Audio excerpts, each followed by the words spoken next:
صاروخ واحد باليستي انطلق من اليمن تجاه وسط إسرائيل. سطرات الإنذار دوت في عشرات المدن والبلدات الإسرائيلية.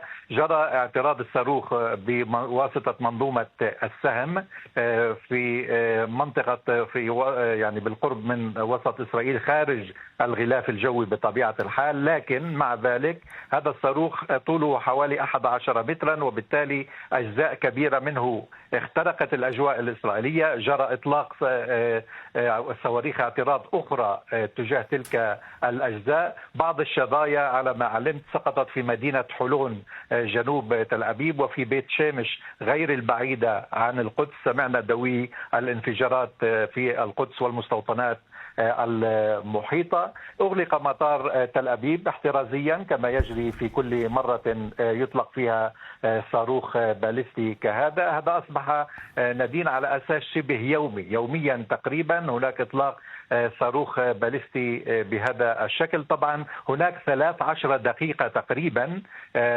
عندما يبدأ انطلاق الصاروخ حتى يصل إلى وسط إسرائيل، وبالتالي هناك نوع من الاستعداد في هذا الإطار للدفاعات الجوية أكثر. لكن مع ذلك يدخل عمليا حوالي 4 ملايين إسرائيلي وفق ما رأينا في الشاشات في المناطق الحمراء التي مر فوقها الصاروخ. عمليا نحو 4 ملايين إسرائيلي أدخلوا إلى الملاجئ مدة ربع ساعة تقريبا. الآن عادت الأمور إلى طبيعتها نوعا ما.